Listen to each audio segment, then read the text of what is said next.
Good evening. Tonight we're going to be doing a Rustica sauce over pasta. You can use gluten-free pasta, you can use regular pasta, you can use the zoodles like I did the last time, however you want to do it. Here's the copy of the recipe, so if you want to follow along. I've got my olive oil heating up on the stove. I have a half a cup of extra virgin olive oil in my pan. I'm waiting for that to heat up at like a medium heat. And then I'm going to start, because I'm doing a gluten-free pasta, this one takes a little longer. So I'm going to start my salted water on high now. And as they say, salt your water like the sea. All right, I'm going to put that on high to let that go. The oil should be just about hot. I'm going to take 3 cups of onion that I thinly sliced, and I'm going to pop that into the pan. That'll start to cook up, and we're going to let that get to the point where it gets a golden color, but not where it's burnt. So we're going to stir the onions and let them cook until they get to the color that I want them. As you can see, our onions are becoming how I want them. I don't want them to get brown and burnt. I want them a little bit on the yellow side. We're going to turn our heat up to medium high.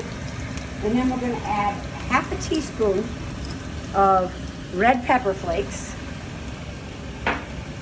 2 tablespoons of chopped parsley, and 3 cloves of chopped garlic. We're going to stir that for 30 seconds until they all meld together. You can smell the aroma of the hot peppers and the garlic. It's like, Okay, and then we're going to take 3 ounces of diced pancetta, which is an Italian bacon. You can find it already diced in the store, or you can ask at the deli and they'll slice you up a piece of it. We're going to add this to the pan, and then we're going to let this come to a crisp. Pancetta is cooked and it's crispy. We're going to add 1 orange bell pepper that's been sliced into thin pieces. We're going to add that to it and give it a stir. And you're going to let that cook between 5 to 6 minutes, depending on the temperature, how your stove runs. I'm going to turn it down to like about a medium instead of a medium high, and let it cook for 5 to 6 minutes. And as you can see, the peppers are to the consistency I want them. Make sure your pasta water is ready to go. You can get ready to put your pasta in and cook it al dente, which is 2 minutes, less than what it says in the package. I'm going to add 15 ounces of diced tomatoes to our mixture, and we're going to let that cook until most of the liquid is gone. I'd probably say 2 to 3 minutes. Add a teaspoon of my Himalayan pink salt. I'm going to add a half a cup of chopped up green olives,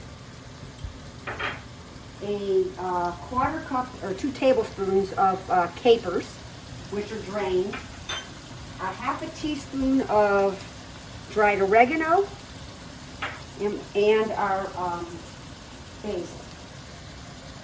And we're going to let that cook for 5 to 6 minutes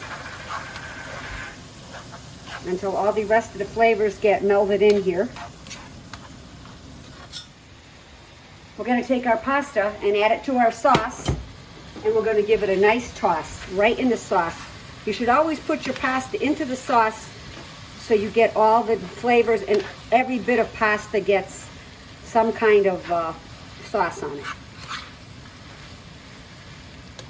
I know the recipe says fusilli, but I didn't have gluten-free fusilli tonight. You use whatever pasta you want, but it's better with like a noodly type of pasta.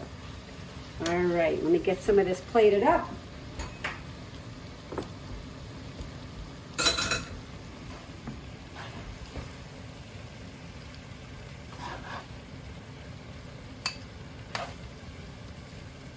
As you can see, the sauce is everywhere. And then we're going to take some Parmesan and some Romano cheese and just sprinkle it on the top. Enjoy.